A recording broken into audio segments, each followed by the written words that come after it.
यहाँ से अपन मंगलाचरण प्रारंभ करते हैं। तीर्थंकर को नमन कर, जिन स्वरूप निज धार। समव शरण वर्णन कर, दिव्य ध्वनि अनुसार। आज पहला दिन है, इसलिए थोड़े छंद हैं, उन पूरे छंदों का अपन पाठ करते हैं, जिससे एक मोटा मोटा भी ख्याल में आएगा समोषण में क्या होता है क्या नहीं होता। बहुत सरल भाषा है। आप सभी भी जहाँ पर हैं वहां पर इसका उच्चारण कीजिएगा। भवि जीवों के महाभाग्य से समव शरण रचना अनुपम।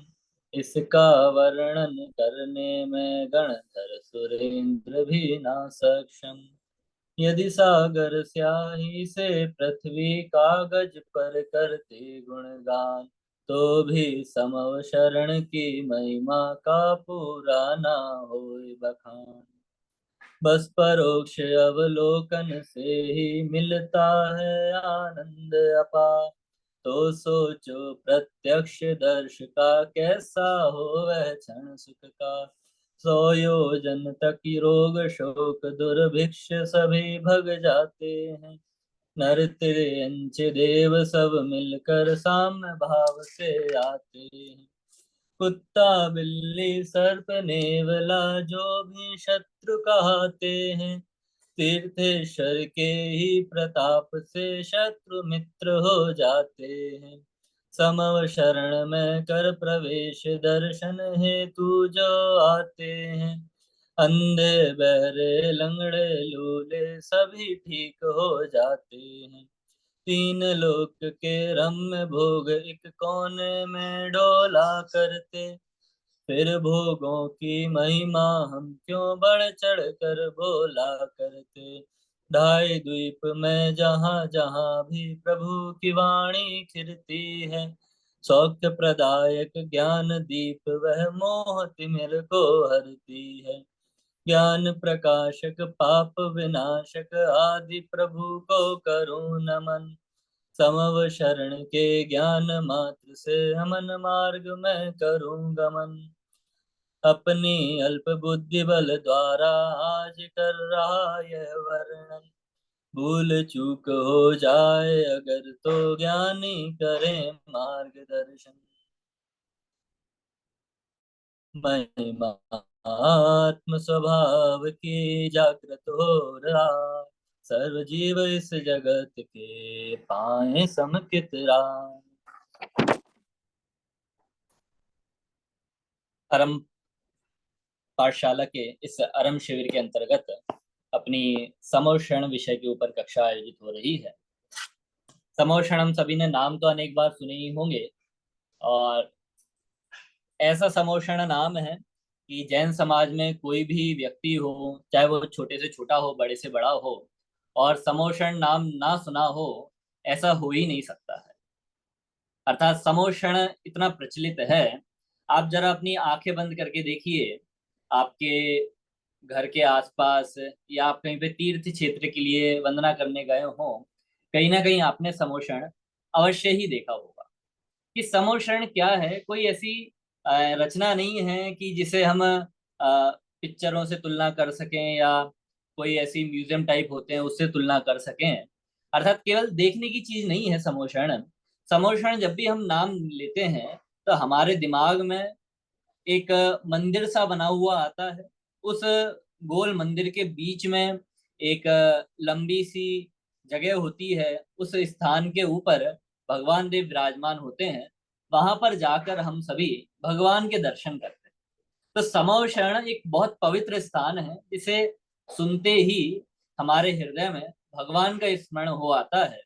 तो हम जो चर्चा करने वाले हैं वो केवल उस स्थान विशेष की चर्चा नहीं कर रहे हैं। हम जो चर्चा करने जा रहे हैं वह चर्चा भगवान के गुणगान की करने वाले हैं। भगवान का गुणगान करेंगे, उस गुणगान में भगवान की महिमा में भगवान का वैभव देखेंगे। भगवान के पास अंतरंग वैभव तो अपार है, पर बहिरंग वैभव भी कैसा कैसा है, उस सबको हम यहाँ पर समोषण विषय के माध्यम से देखेंगे। देखिए, ये अपनी कक्षा है, प्रवचन नहीं है। तो आप सभी नोटबुक लेके बैठिए तो आपको ज्यादा लाभ होगा। वैसे सब यहाँ पे पीपीटी के माध्यम से आप सभी के पास आ ही जाएगा, दिखेगा भी, है ना, पर फिर भी आप सभी नोटबुक लेके बैठिए। आ, एक काम कीजिए, आसान जी, ये आप पीपीटी हटा दीजिए। सबके चेहरे दिखेंगे तो मुझे ख्याल में आएगा सब सुन रहे हैं। जी भाई साहब, मैं ग्रुप में डाल देता हूँ, यहाँ से हटा हाँ, देता आप हूँ। ग्रुप पे डाल दीजिए, जिनको देखना होगा वो वहां से देखेंगे। जी भाई साहब।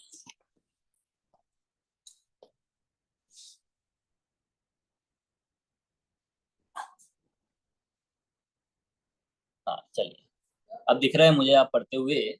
कई कई दिख रहे हैं, नोटबुक वगैरह हाथ में लिए हुए, पेन हाथ में है, आप लिख भी रहे हैं। अच्छा है। चलिए, अपन प्रारंभ करें समोषण वर्णन की। समोशरण कहाँ है? हम सभी ने देखा है समोशरण। कहाँ है समोशरण? हाँ भैया, हमने देखा है कि हम देवलाली में गए थे, देवलाली में बना हुआ था। हम उस तीर्थ क्षेत्र पे गए थे, उस तीर्थ क्षेत्र पे एक समोषण मंदिर करके हमने सुना था। और जब हम उसके दर्शन करने गए तो चार साइड से उसके गेट थे, और उन गेटों के अंदर जाके देखा तो वहां पे गोल गोल सी कुछ रचनाएं बनी हुई हैं, और एकदम सेंटर में देखा तो वहां पे भगवान विराजमान। पर ये तो रचनाएं हमने बनाई हैं, और हम बात कर रहे हैं ये रचना कब बनती है? जब भगवान होते हैं। भगवान अर्थात प्रतिमा की बात नहीं कर रहा हूं, जब साक्षात भगवान हमारे बीच में विराजमान होते हैं तब ये रचनाएं होती हैं। तो अभी तो हमारे सामने साक्षात भगवान है नहीं, तो जब भगवान नहीं है तो ये रचनाएं कैसी हैं? और जो रचनाएं नहीं होंगी तो हमने उनकी प्रतिकृति कैसे बना दी? तो आप अनुमान कीजिए, अपना दिमाग में कल्पना में दौड़ाइए कि हम पहुंचते हैं भगवान महावीर के समय। भगवान महावीर का जन्म हुआ है। अब जैसे ही जन्म हुआ है, उस जन्म के समय जब देवादिक को पता चला कि तीर्थंकर देव का जन्म हुआ है, तो बहुत हर्षित हुए, और एक दूसरे को कहा कि भैया चलो चलो चलो, तीर्थंकर देव का जन्म हुआ है। और उनके जन्म कल्याणक में सबके सब पहुंच गए। ऐसे ही जब जन्म के बाद और आगे बढ़े तो भगवान को वैराग्य आया, और वैराग्य के समय जब वो दीक्षा लेने के लिए आए तो पुनः जो स्वर्ग लोक में वैमानिक ज्योतिषी इत्यादि जो देव हैं, उन्हें विभिन्न प्रकार से संकेत मिले कि अरे बहुत गजब का काम हुआ है। हमारे मध्य लोक में जो भविष्य में तीर्थंकर होने वाले हैं, उन्होंने आज दीक्षा ले ली है, लेने जा रहे हैं। चलो उनके दीक्षा कल्याणक में चलते हैं। अब दीक्षा हो गई है। अब ऐसे ही दीक्षा में आत्म ध्यान में बैठे हुए थे, और आत्म ध्यान में बैठे बैठे भगवान ने, उन मुनिराज ने सारे ही कर्मों का क्षय कर दिया, और क्षय करके वे भगवान नाम से प्रसिद्ध हो गए। अब देखिए कितना बड़ा काम हुआ है। उन्होंने सारे ही कषायों को तोड़ दिया, सारे ही कर्मों को नष्ट कर दिया। और जब ऐसा उन्होंने कर्मों को नष्ट कर दिया, तो देव गति में जो देव बैठे थे ना, उनको विभिन्न प्रकार से संकेत मिले। कैसे संकेत मिले? जैसे आप छोटे छोटे होंगे और घर के अंदर हैं, गर्मी का मौसम चल ही रहा है अभी, और घर के बाहर से हमें एक घंटी की आवाज आती है, घंटी की आवाज सुनाई पड़ती है ना? तो बच्चे क्या कहते हैं, मम्मी पैसे दीजिए, हमें आइसक्रीम लेके आनी है। किसकी आवाज से सुना हमने? घंटी की आवाज से सुना ना? और उस समय मम्मी क्या सोचती हैं कि भैया घंटी की आवाज नहीं आने चाहिए, घंटी की आवाज से पहले बच्चों को सुला दो तो हम बच जाएंगे। पर नहीं, बच्चा बहुत सतर्क होता है, सोता भी है तो चिमा जाता है कि भाई जैसे ही घंटी की आवाज आए उठ जाता है, और तुरंत दौड़ते हुए भागता है। तो वैसे ही यहाँ पर होता है। भगवान को केवल ज्ञान हुआ। अब केवल ज्ञान जब हुआ तो इसके अलग अलग संकेत अलग अलग देवों को मिलते हैं। जैसे जो देव हैं, देव देखिए, देव चार प्रकार के होते हैं। एक वैमानिक, दूसरे ज्योतिषी, तीसरे व्यंतर, और चौथे भवनवासी। ये जो क्रम बता रहा हूँ ना, उस क्रम में आप देख लीजिएगा, और आप अलग से पीपीटी खोल के रखिए तो आपको उस पीपीटी में भी दिख जाएगा। तो देखिए, चार प्रकार के देव हो गए अपने ये। अब चार प्रकार के देव ये अलग अलग जगह रहते हैं। एक तीन लोक की रचना आपने सामान्य देखी होगी। तो तीन लोक में जो ऊपर ऊर्ध्व लोक दिखाई देता है आपको, तीन लोक में ऊपर की साइड जो ऊर्ध्व लोक है, उस ऊर्ध्व लोक में केवल वैमानिक देव रहते हैं। और अपना जो मध्य लोक है, मध्य लोक में आपको जो सूर्य चंद्रमा इत्यादि दिखते हैं, ये सूर्य चंद्रमा इत्यादि का जो समूह है वो ज्योतिष लोक कहलाता है, वहां पे ज्योतिष देव है। और व्यंतर और भवनवासी देव अधिकांश अधोलोक में रहते हैं। उनके बस एक एक प्रकार मध्य लोक में रहते हैं। तो ये चार प्रकार के देव हैं, इन चारों को अलग अलग प्रकार से संकेत मिलते हैं। जो स्वर्ग में बैठे हुए इंद्र है ना, देखिए देव अलग होते हैं, देव में भी जो सबसे बड़े होते हैं ना उन्हें इंद्र कहते हैं। तो जो स्वर्ग लोक में इंद्र बैठे हुए हैं, एक प्रकार से आप ऐसा समझिए कि जो राजा हैं, उन राजा को संकेत मिलता है। राजा को जब केवल ज्ञान हुआ ना, तो राजा के साथ ऐसा होता है, उनका जो सिंहासन होता है वो ऐसे ऐसे ऐसे कंपायमान हो जाता है। आपने कई बार पंचकल्याणक में देखा होगा कि जब तीर्थंकर देव का जन्म होता है, तो जो इंद्र बैठा होता है, इंद्र का सिंहासन कंपायमान हो जाता है, चारों ओर से आपको आवाज सुनाई पड़ती है, लाइट बंद चालू हो जाती है। तो एक वो फील कराते हैं कि भैया कुछ अलग संकेत मिले हैं। तो वैसा ही यहाँ पर होता है। जब तीर्थंकर देव को केवल ज्ञान होता है, तो स्वर्ग लोक में बैठे जो इंद्र हैं, इंद्र का सिंहासन ऐसे ऐसे कंपायमान हो जाता है। और केवल अकेला इंद्र का ही नहीं होता, कि जो स्वर्ग लोक में और बाकी के देव हैं, उनको भी अलग अलग प्रकार से संकेत मिलते हैं। तो देखिए जैसे अपने वैमानिक देव हैं, तो वैमानिक देवों को घंटे की आवाज सुनाई पड़ती है, घंटी, उनके वहां पे घंटी बजने लग जाती है। उनको घंटी के माध्यम से संकेत मिलता है कि भैया मध्य लोक में कुछ बड़ा काम हुआ है। फिर वो अवधि ज्ञान से जानते हैं। ऐसे ही हम और नीचे आए हैं, तो मध्य लोक में जो विमान है, सूर्य चंद्रमा इत्यादि ज्योतिषी देव हैं, इन ज्योतिषी देवों को भी अलग से संकेत मिलता है। इनके वहां पे सिंहनाद होता है। सिंहनाद अर्थात जैसे सिंह दहाड़ता है ना, तो वैसी दहाड़ वैसा नाद इनको वहां पे सुनाई पड़ता है। तब जो ज्योतिष देव हैं, उनको ख्याल में आता है कि भैया कुछ अजब गजब हुआ। और नीचे चले तो व्यंतर देव हैं। अब व्यंतर देव का नाम सुनते ही हमें क्या ख्याल में आता है कि भैया कुछ भयानक होने वाला है ना, कुछ आवाज ऐसी सुनाई पड़ती है। तो वैसे ही समझना कि व्यंतर देवों को जो ध्वनि सुनाई पड़ती है वो नगाड़े की सुनाई पड़ती है। कि भैया जब नगाड़े बजाते हैं, आपने देखा होगा पुराने नाटकों में या राजा वगैरह के जो नाटक देखते हैं, जब राजा सबको बुलाता है तो नगाड़ा बजवाता है, बहुत बड़ा एक गोलसा होता है, उस पर ऐसे करके वो नगाड़ा की ध्वनि सुनाई पड़ती है। और जो भवनवासी देव हैं, भवनवासी देवों को शंख की ध्वनि सुनाई पड़ती है। तो इस प्रकार से जो अलग अलग देव हैं, इन अलग अलग देवों को अलग अलग संकेतों के माध्यम से पता चलता है कि मध्य लोक में कुछ बहुत बड़ा काम हुआ है। क्योंकि इंद्र का सिंहासन ऐसे ही कंपायमान नहीं होता, कुछ बड़ा काम हुआ होगा, तभी सिंहासन वो कंपायमान हुआ होगा, है ना। तो बहुत बड़ा काम हुआ है, अभी केवल इतना संकेत मिला है। अब जितने भी हमने इंद्रों की चर्चा की है, सबको अपनी अपनी जगह रखना। अब सबका सामान्य स्वरूप अपन देखते हैं। आप देखना, कल्पना करते रहना कि कैसे बात चल रही है। स्वर्ग लोक में पहुंच जाना, इंद्र सिंहासन पे बैठा हुआ है और सिंहासन पे उसका सिंहासन कंपित हो रहा है। उसको ख्याल में आ रहा है कि भैया कुछ अजब गजब काम हुआ है, बहुत बड़ा काम हुआ है। अब वो यहाँ पर अपना अवधि ज्ञान लगाते हैं।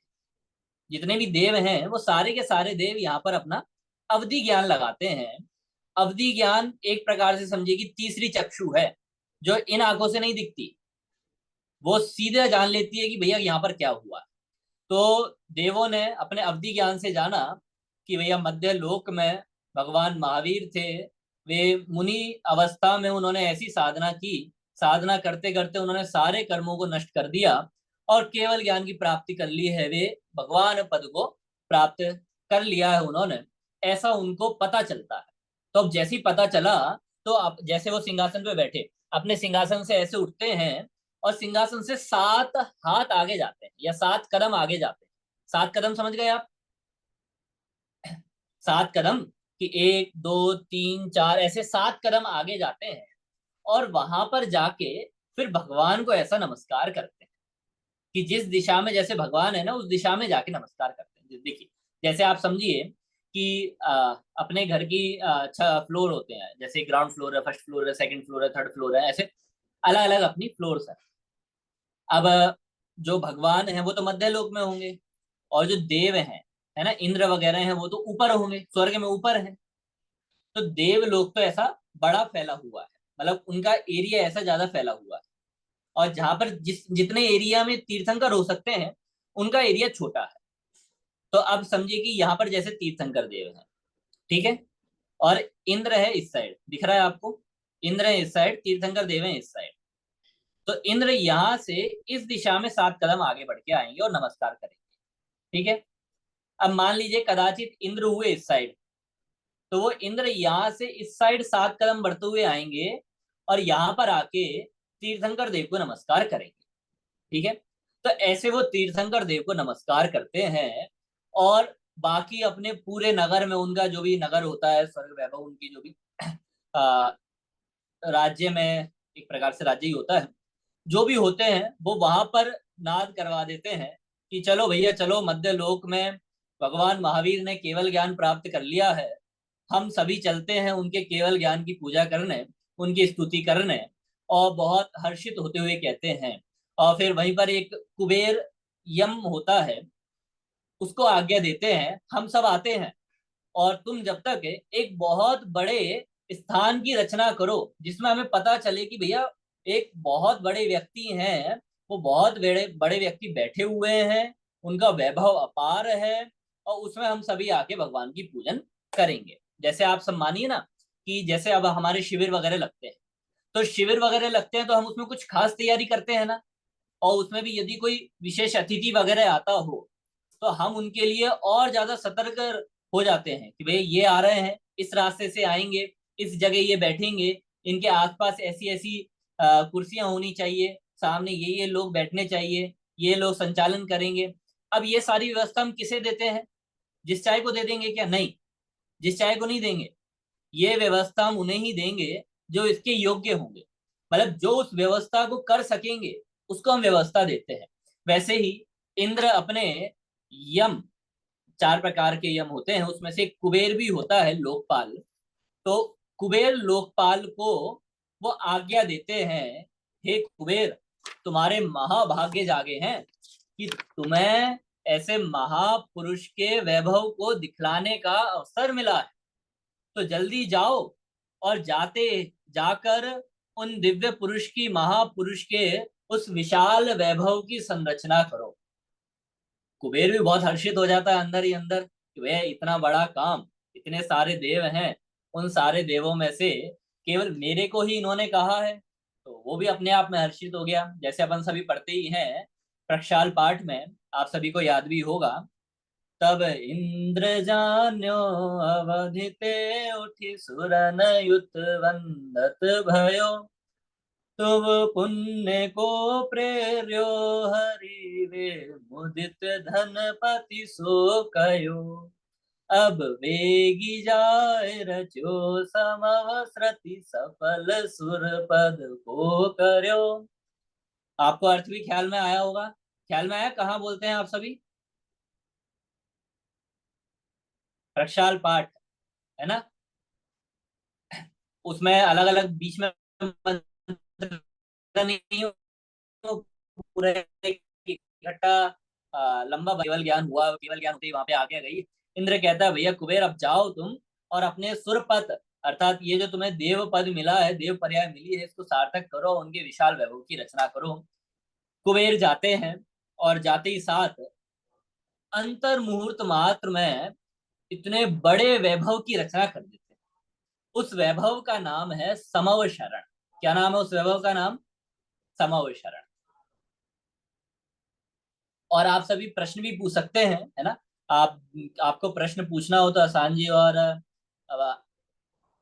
क्या ना अक्षत जी हैं, आप उनको मैसेज कर दें तो वो आपको अनम्यूट कर देंगे, तो आप वहां से प्रश्न भी पूछ सकते हैं। ठीक है ना? चलिए, अब कुबेर आए। कुबेर ने तीर्थंकर देव के विशाल वैभव की संरचना कर दी है, वैभव बना दिया है। और कितनी सी देर में? केवल अंतर मुहूर्त मात्र में उन्होंने वो पूरी संरचना कर दी है, पूरा वैभव बना दिया। आपको पता है कैसे वैभव बनाया वो? मतलब उनके पास ऐसी शक्ति रहती है, उस शक्ति के कारण उनको अलग अलग चीजों से इकट्ठा नहीं करना पड़ता। उनके पास ऐसी शक्ति है, ऐसी रिद्धि है कि वो अपना जो शरीर है ना, उनका ये जो शरीर है, इस शरीर से ही एक पृथक विक्रिया होती है। तो पृथक विक्रिया के माध्यम से वो समोषण की रचना बना देते हैं। वो समोषण की रचना बन चुकी है। और अब इंद्र वगैरह तो आ ही गए हैं, यहाँ से हम सभी चलते हैं समोषण में। अब अपनी आंखें बंद करके सोचिए कि समोषण लगा हुआ है। कहाँ पर लगा हुआ है समोषण? जमीन से, मतलब जहां पर अपन है, इस जमीन से 5,000 धनुष ऊपर आकाश में स्थित है। अर्थात जादू है कि बिना कोई सपोर्ट है, बिना कुछ है, और हवा में वो स्थिर है, ऐसा भी नहीं उड़ रहा हो, वैसा का वैसा स्थिर है। ऐसी वहां पे वो समोषण बन गया है। और अगर हम अपनी आंखें बंद करें तो हमें थोड़ा ऐसा ख्याल में आता है कि ये पृथ्वी है, समोषण यहाँ पर है। और समोषण का आकार भी कैसा है कि पहले ऐसा है, फिर उसके ऊपर एक और है, उसके ऊपर एक और फ्लोर है, उसके ऊपर एक और फ्लोर है, उसके ऊपर एक और फ्लोर है, उसके ऊपर एक और फ्लोर है। ऐसे करते करते करते करते वो फ्लोर टाइप का हमें ख्याल में आता है। क्योंकि आपने पंचकल्याणक में भी देखा होगा कि समोषण हमें एक, उसके ऊपर दूसरा सर्कल के रूप में फ्लोर, उसके ऊपर तीसरे सर्कल के रूप में फ्लोर, ऐसे इन रूपों में हमें वहां पे फ्लोर दिखाई देते हैं। पर यदि हम देखें तो समोषण ऐसे कौन शेप में नहीं होता है कि ये नीचे बड़ी भूमि, उसके ऊपर फिर एक छोटी भूमि, उसके ऊपर, ऐसे ऐसे नहीं है। वो समतल है, समतल।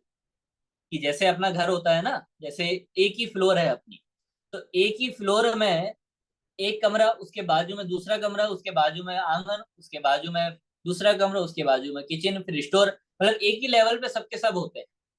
तो वैसे ही समोषण में जितनी भी रचनाएं हैं, वो रचनाएं अभी अपन देखेंगे, वो सारी रचनाएं एक ही लेवल में पाई जाएंगी। देखिए यहाँ पर हमें दिखा भी रहे हैं कि जब हम कल्पना करते हैं तो दूसरी पिक्चर जो है, आपको दिखाई दे रहा होगा कल्पित समोशरण, हमें ऐसा कुछ ख्याल में आता है कि एक के ऊपर एक के ऊपर एक वो संरचनाएं हैं। पर ऐसा नहीं है। बीच में देखिए, ऊपर वाले में समोषण आपको दिखाई दे रहा होगा, बहुत सारी विभूतियां भी उसमें दिखाई दे रखी होंगी, रंग बिरंगा है। वैसे एक समतल लेवल पर वो पूरा अपना समोषण स्थित होता है। ये जो समोषण है, यह समोषण जमीन से ऊपर होता है। अब देखिए, जमीन से ऊपर होता है, तो अब हम थोड़ा कल्पना ही दौड़ा है, क्योंकि आचार्य देवों ने तो ऐसे ग्रंथों में लिख दिया है कि ये ऐसी ऐसी लाइनों में लिख दिया है ना। उन्होंने अलग से कोई ज्यादा चित्र वगैरह बनाए नहीं है। तो अब हमें तो कल्पना के आधार से ही समझना पड़ेगा कि कैसे करा है। क्योंकि उन्होंने जो वर्णन लिखा है ना आचार्य देव ने, वो इतना शानदार लिखा है कि यदि हम पढ़ते जाएं तो हमारे दिमाग में अपने आप वो संरचना बनती जाएगी। वो इस रचना कैसी है, वो रचना अपने आप हमारे दिमाग में व्यवस्थित होती जाएगी। ऐसा वो है। तो देखें, पृथ्वी है, पृथ्वी के ऊपर समोशरण स्थित है। पृथ्वी के कितने ऊपर वो समोशरण स्थित है? 5,000 धनुष। अब आप सबके दिमाग में भी ख्याल में आ रहा होगा, भैया धनुष क्या है? किलोमीटर बोलते तो हमें थोड़ा समझ में आता, मीटर बोलते तो समझ में आता, पर धनुष क्या है ये तो हमने सुना ही नहीं है। तो इसको मैं आपको पीपीटी के माध्यम से ही दिखाता हूँ, मैं ही शेयर करता हूँ, है ना। भाई साहब, जब तक दो प्रश्न आए हुए हैं, तो हाँ हाँ, एक पूछिए। प्रश्न है, मनःपरय ज्ञान भी होता है क्या, केवल ज्ञान भी होता है? एक हाँ ये देखिए, बहुत अच्छा प्रश्न आपका है। प्रश्न है कि जो देव हैं, देव अर्थात तीर्थंकर देव हैं या भगवान हैं, उन भगवान को अकेला केवल ज्ञान होता है, मनः परे ज्ञान नहीं होता। आप कहेंगे ये तो थोड़ा कम हो गया, अकेला केवल ज्ञान। तो अकेला केवल ज्ञान अपने आप में इतना बड़ा है कि उसको किसी दूसरे की आवश्यकता ही नहीं। मति ज्ञान, अश्रुति ज्ञान, अवधि ज्ञान, मद मनः परे ज्ञान, ये सब इतने इतने छोटे छोटे हैं। और केवल ज्ञान इतना बड़ा है। तो बड़े के अंदर छोटे वाले विषय तो सारे अपने आप आ ही जाएंगे। तो भगवान को अकेला केवल ज्ञान होता है, अन्य कोई ज्ञान नहीं होता। अगला। एक और एक और प्रश्न है भाई साहब, वो है कि ऐसा जरूरी है क्या इंद्र के अवधि ज्ञान का क्षेत्र विस्तार जहां से मुनिराज को केवल ज्ञान हुआ है वहां तक जाने में समर्थ हो? दोबारा से एक बार। ऐसा जरूरी है कि इंद्र का अवधि ज्ञान का क्षेत्र विस्तार जहां से मुनिराज को केवल ज्ञान हुआ है वहां तक जाने में समर्थ हो ही? चलिए, ये जिसने भी प्रश्न पूछा है वो स्वाध्यायी हमें प्रश्न देख के समझ गया। क्या नाम है जिन्होंने प्रश्न पूछा है? भाई साहब बंसित जैन है। चलिए देखिए, आपने पढ़ रखा है कि जैसे अपने स्वर्ग होते हैं ना, स्वर्गों में जो भी देव हैं सबकी सीमा अलग अलग होती है।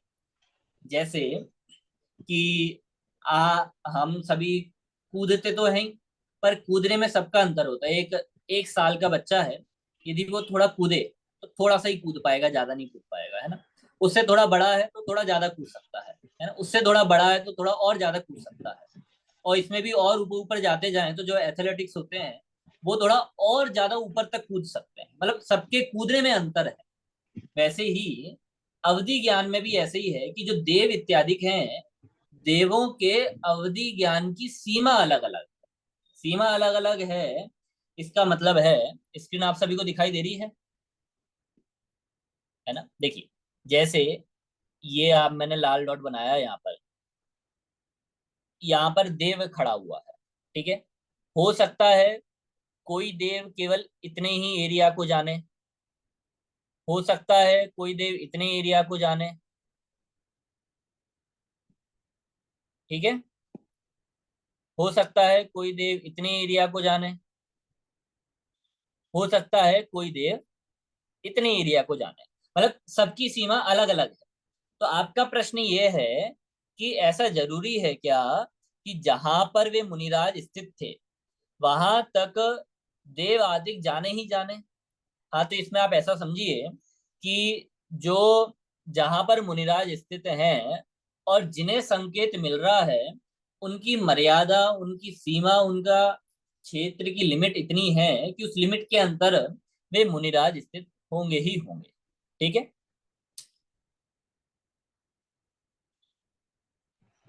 एक प्रश्न हो रहा है भाई साहब आयुष का। हाँ। समअपसरण का वर्णन कौन कौन से शास्त्रों में पाया जाता है? उनके कथनों में अंतर भी है क्या? चलिए, आपका आयुष बहुत बड़ा प्रश्न है। एक बार अपन वर्णन प्रारंभ कर दें, फिर उसके बाद देखते जाएंगे किस किस ग्रंथ में आया है वर्णन। ठीक है। चलिए, बढ़े आगे। चलिए बढ़ते हैं अपन आगे। छोटे से शुरुआत करते हैं जहां से अपन को समझ में आ जाए। ये अपन सभी जानते हैं, अंगुल है। दिख रहा है आप सभी को? अंगुल, ये जो उंगली है, उंगली का ये जो नाप होता है, इस नाप को, ये इसका जितना नाप होता है, इसे यदि अपनी भाषा में कहेंगे तो अपनी भाषा में, मतलब जैन धर्म की भाषा में, एक अंगुल कहेंगे। और यदि वर्तमान लौकिक भाषा में कहें तो इसका नाप 1.6 cm, सेंटीमीटर के बराबर होता है। ठीक है। ये सबसे छोटा नाप है, ये सबसे छोटा नाप है। आगे बढ़ते हैं। उसके बाद एक विलस्त आता है, विलस्त। विलस्त का मतलब क्या होता है? यदि आप पुरानी हिंदी वगैरह देखेंगे, अपने दादा दादी से भी सुनेंगे, तो वो कई चीजों को ऐसे विलस्त से नापते हैं। टेबल नापनी है तो 1 2 3 4 ऐसे करके नाप लेते हैं, है ना। तो एक विलस्त होता है। ये विलस्त मतलब यहाँ से लेके यहाँ तक ये जो नाप होता है, ऐसे करके जो नापते हैं, ये एक विलस्त होता है। ठीक है। ये विलस्त में 20 सेंटीमीटर होते हैं। और अगर अंगुल में देखें तो 12 अंगुल हो जाते हैं। ठीक है, 12 अंगुल। और आगे बढ़ते हैं अपन। ठीक है, देखिए, अब विलस्त के बाद आता है हाथ। अब हाथ तो हमारा यहाँ से लेके पूरा यहाँ तक होता है। पर जब हम नापने की बात करेंगे ना, तो नापने में यहाँ से लेके यहाँ तक पूरा हाथ नहीं लेना। हाथ में केवल यहाँ से लेके कोहनी तक, यहाँ तक ही लेना है। ठीक है। अब देखो, मैं आपको प्रैक्टिकल करके दिखाता हूँ। एक हाथ में कितने विलस्त हैं? 2 विलस्त हैं। विलस्त मतलब ये जो चीज है, ये विलस्त कहलाती है। ठीक है ना। अब आप अपना ये वाला हाथ ऐसे लीजिए और इसको ऐसे नापिए। ठीक है, एक विलस्त। और इसको मैं अगर खोल लूंगा तो देखिए बराबर पूरी 2 विलसता हो रही है ना। तो एक हाथ जो है वो हमारा 2 विलस्त का होता है। और यदि इसे हम सेंटीमीटर में देखेंगे तो यहां से लेके यहां तक लगभग 40 सेंटीमीटर होता है। ठीक है। और 40 सेंटीमीटर, और इसको ही अंगुल में देखेंगे तो यहां से लेके, मतलब 1 2 3 4 ऐसे ऐसे करके नापेंगे तो 24 अंगुल में ये हाथ हमारा पूरा कवर हो जाएगा। तो ये है हाथ। अब इसके बाद आया धनुष, ये जो अपन को समझना था। ठीक है, इसके बाद आया धनुष। अब धनुष कैसे नापेंगे? तो धनुष को नापने का साधन ये है कि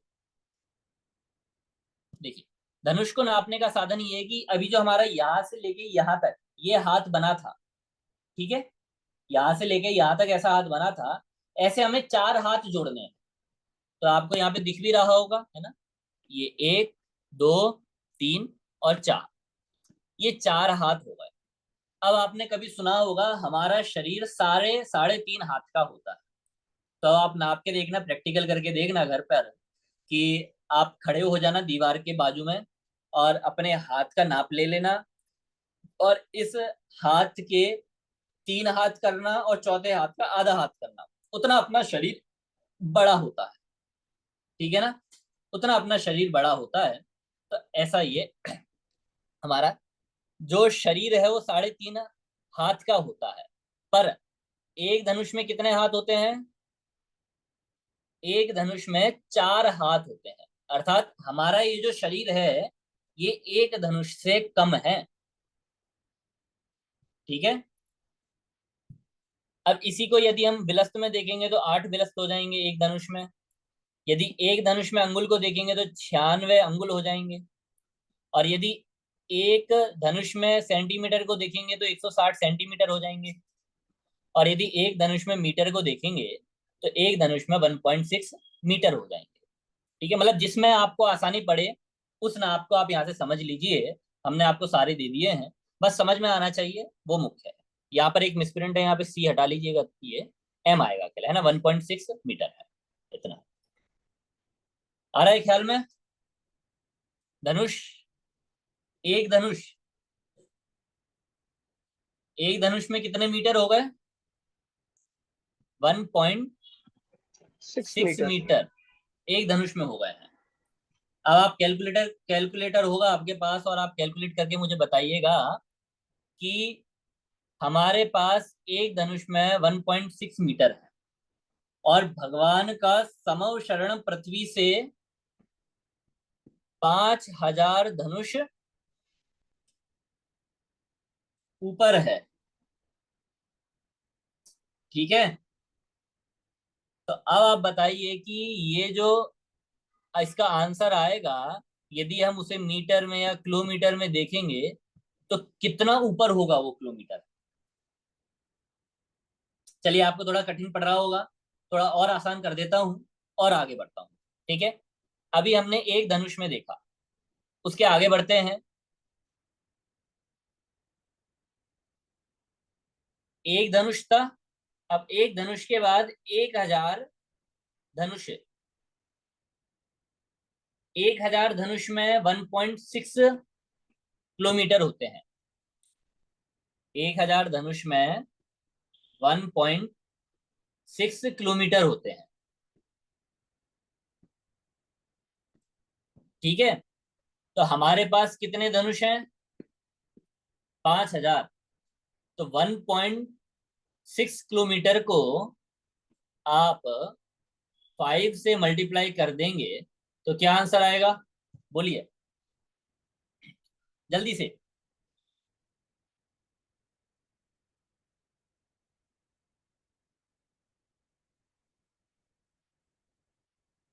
क्या कैलकुलेटर नहीं है आपके पास, किसी के पास?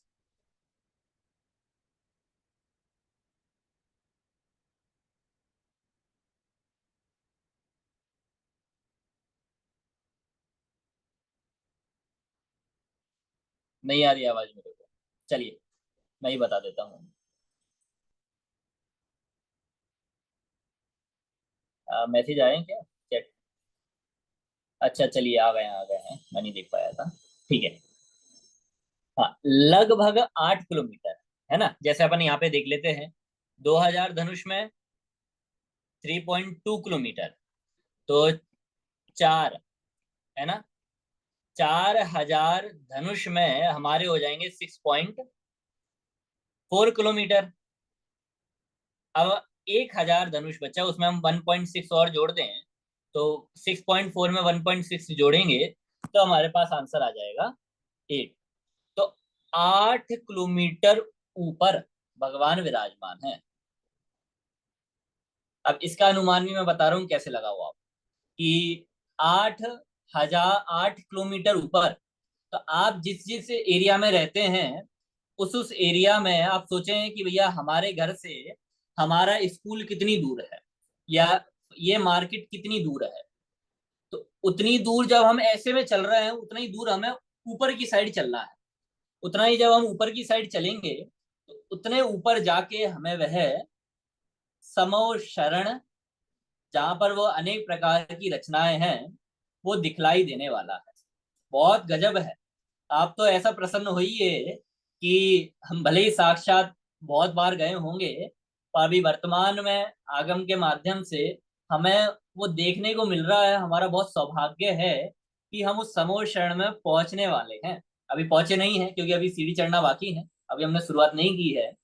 चलिए करते हैं कि जो भगवान है, भगवान का जो पूरा वैभव है, वो पूरा वैभव 5,000 अर्थात 8 किलोमीटर ऊपर जाकर शुरू होता है।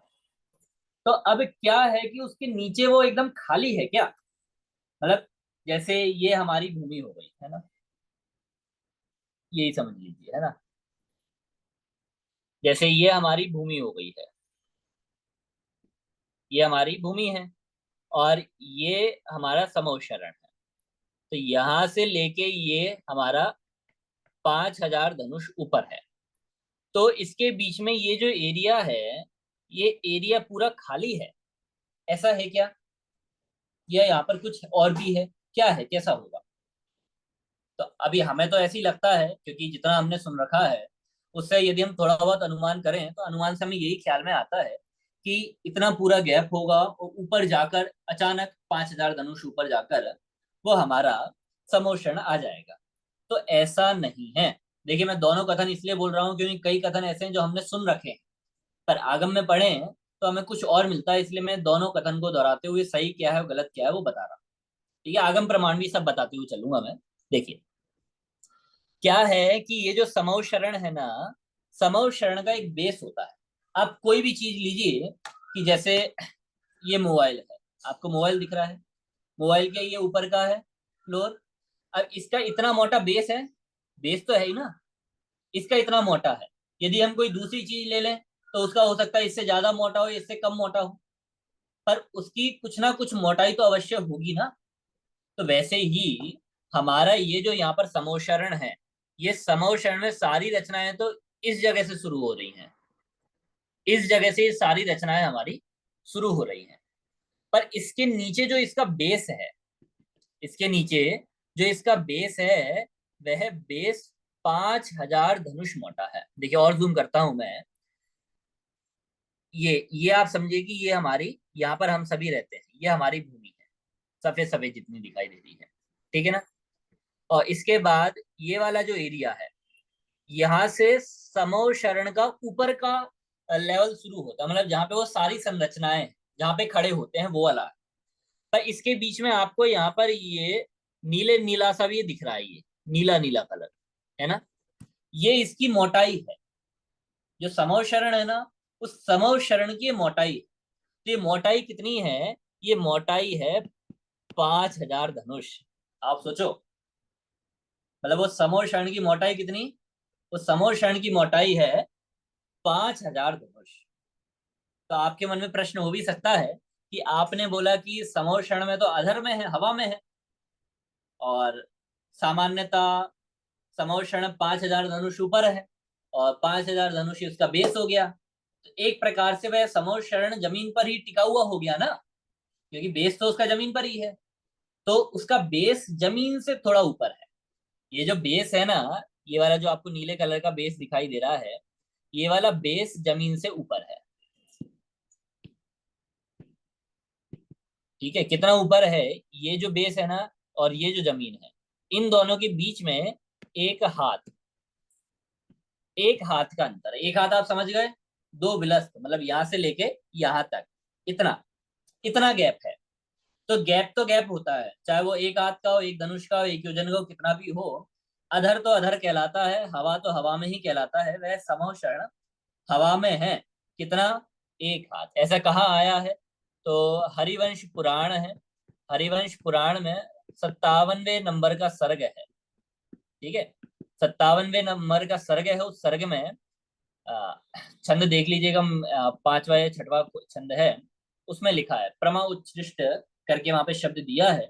उससे ये निकाला अर्थ कि वो एक हाथ ऊपर समअवशरण स्थित है, पर है अधर में ही। ठीक है। तो अब आपके मन में प्रश्न हो रहा होगा कि हम एक हाथ कहें कि 5,000 धनुष ऊपर कहें, क्या कहें, समझ में नहीं आएगा।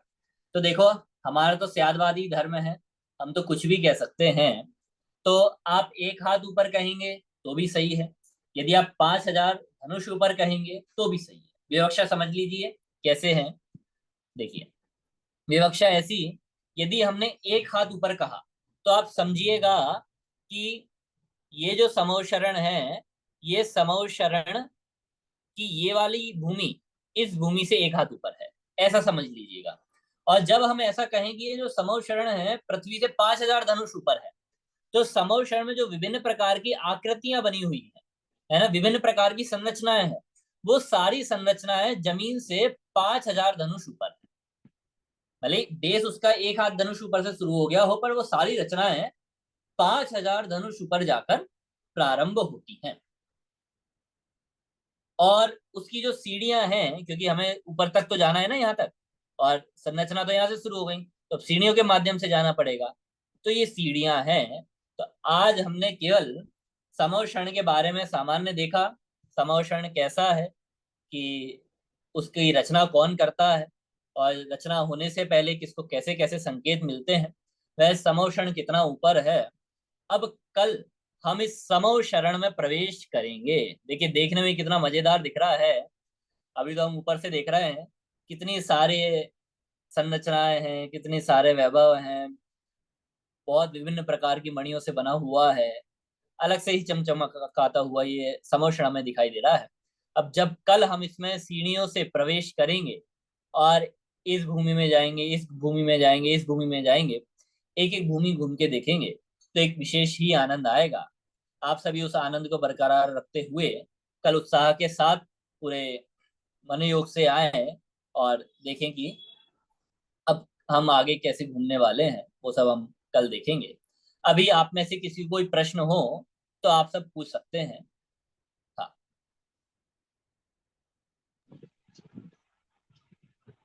आप लोग रेज हैंड कीजिए तो मैं यहाँ से अनम्यूट कर दूंगा, जिसको भी जो प्रश्न हो तो आप लोग। हाँ, आशीष।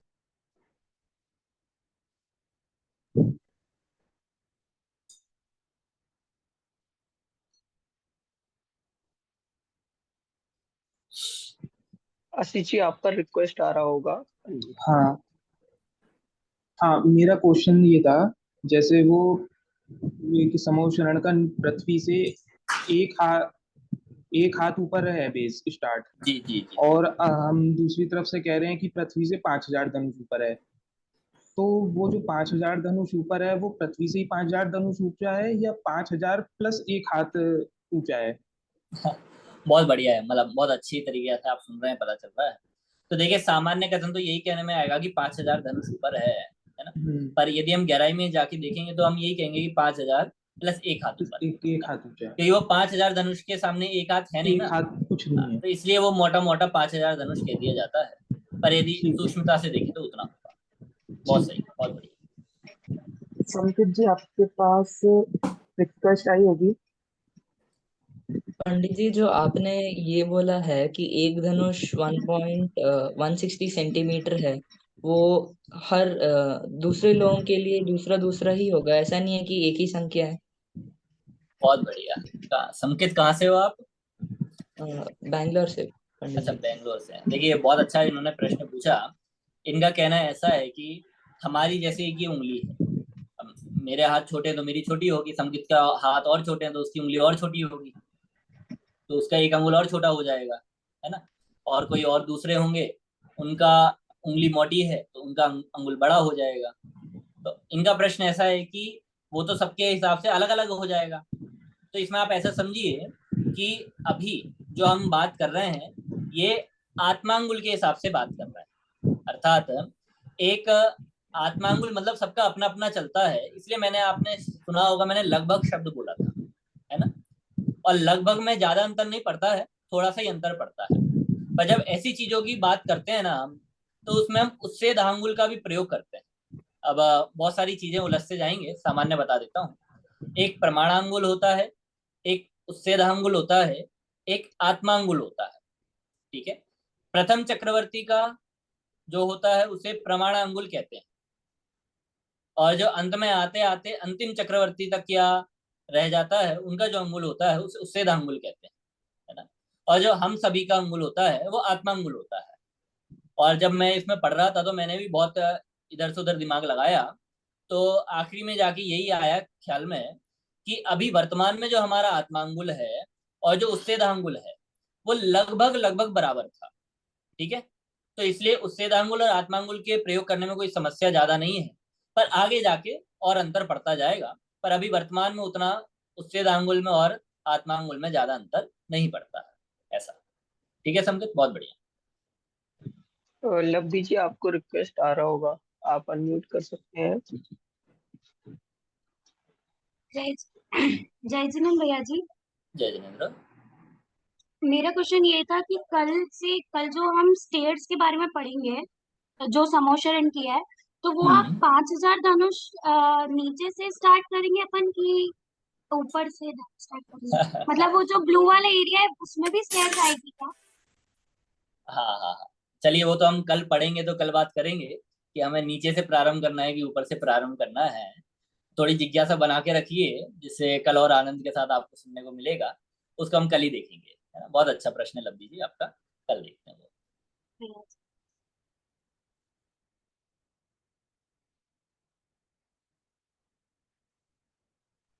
और किसी को कोई प्रश्न हो तो अभी पूछ लीजिए आप।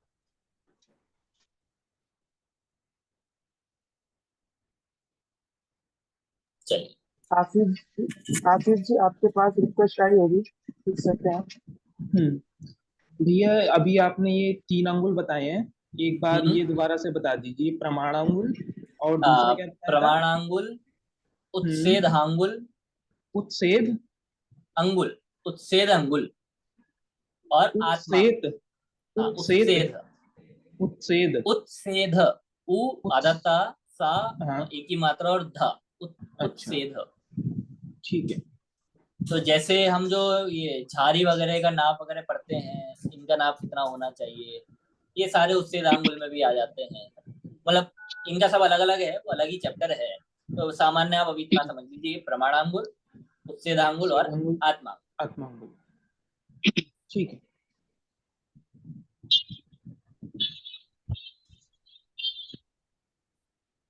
मेरा एक तो प्रश्न बोलिए, है। आप अनम्यूट है। हाँ जी, मेरा प्रश्न ये है कि ये बताया कि एक हाथ का गैप है जो पृथ्वी है हमारी और जो समोशरण का बेस है, तो जी जी। उसमें जाते कैसे होंगे उस गैप को पार करके? समोशरण में जो लोग जाते हैं वो कैसे जाते हैं?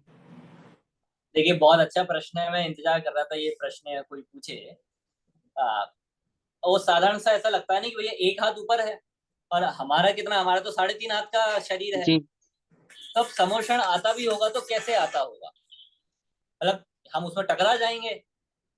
इतना सा ऊपर भी है तो वो तो केवल कहने का हो गया कि भैया वो अधर में है, हवा में है।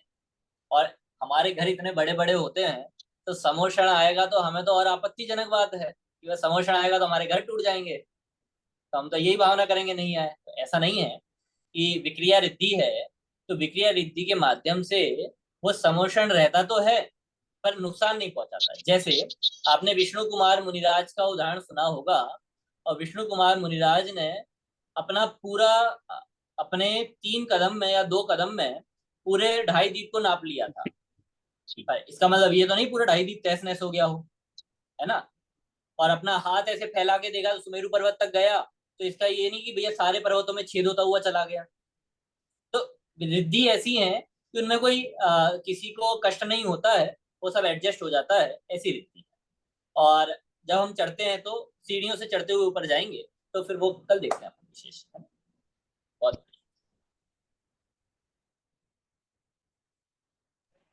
बहुत बहुत धन्यवाद आदरणीय भाई साहब को, उन्होंने अपना अमूल्य समय में दिया कक्षा के लिए।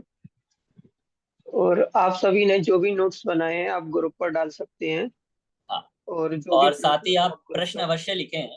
हो सकता है कदाचित अभी आपको ख्याल में नहीं आया हो प्रश्न, बाद में ख्याल में आ जाए तो प्रश्न अवश्य लिखें, क्योंकि जितने आप प्रश्न करेंगे उतना आपको ख्याल में आएगा कि आप उतनी सतर्कता से यहाँ पे सुन रहे हैं और समझ रहे हैं। ठीक है, और जो जितना सतर्कता से आनंद के साथ सुनेगा उसका लाभ उसी को मिलेगा, दूसरे को नहीं मिलेगा। इसलिए आप दूसरों को ना देखें, आप तो अपने को देखते हुए आनंद के साथ अपन इस विषय को पढ़ेंगे। अभी यहाँ पर ही भाई विराम साहब, लेते हैं। हाँ भाई फिर साहब, से देखिए, मैं ये बोले कि इसमें आगम क्या निकला? आगम आ, आगम क्या है इसमें? जो होना है तो निश्चित ही है ना। आगम मैंने जो बीच में आगम क्या आगम है? शब्द बोला था, उस आगम का मतलब क्या है ऐसा? वही आगम जो निश्चित है ना, सब कुछ जो होना है जो निश्चित है, केवल वो जाने इस में प्रकार से पूछ काया रहे हैं है, वैसे कि क्रमबद्ध निश्चित है क्या है? सभी, फिर इससे आगम क्या निकला? आगम आगम क्या आपकी मतलब आवाज निकला? थोड़ी चिनागम कट में कट ये के आ कहाँ रही से है। आया? आगम आगम आगम आगम क्या निकला इसमें? तो ये पूछ रहे हैं कि जैसे सब क्रमबद्ध है, जो होना है तो निश्चित है, फिर इससे निश्चित ही है, आगम का सिद्धांत क्या निकला? सिद्धांत क्या ये निकला इसके अंदर? पढ़ने का क्या है देखिए, ऐसा इसका? बहुत बहुत अच्छा हाँ प्रश्न है भाई। इनका कि वे जब सब निश्चित है तो इसमें मतलब संकेत मिले कब क्या हुआ क्या हुआ। तो इसमें दोनों ही चीजें हैं। देखिए, सब निश्चित है तो निश्चित तो केवल समय को बता रहा है कि जो कार्य होना है तब होगा, पर कार्य तो होगा ना। अगर कार्य ही ना हो और केवल निश्चित हो तो क्या निश्चित कहलाएगा? तो क्रमबद्ध पर्याय तो हमें ये बता रही है सब निश्चित है, पर क्या निश्चित है? वो कार्य निश्चित है। तो अभी हम उस कार्य के बारे में बात कर रहे हैं कि समोषण ऐसा कार्य है जिसके बारे में कुबेर ने रचना की है, और इसी समय रचना होनी थी, इसी समय कुबेर को करनी थी। तो वो जब हम टाइम वाला फैक्टर देखेंगे तो हम उस समय काल अवधि को उठाएंगे, क्रमबद्ध पर्याय को उठाएंगे। पर अभी हम कार्य वाला देख रहे हैं तो उसमें हम संरचना को देख रहे हैं ऐसा।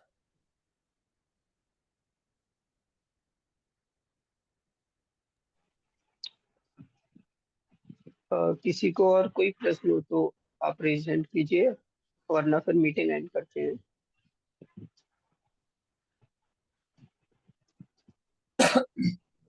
चलिए, आपको अगर प्रश्न हो तो आप ग्रुप पर भी डाल सकते हैं। यहाँ अभी अपन विराम लेते हैं। जय हिंद सभी को।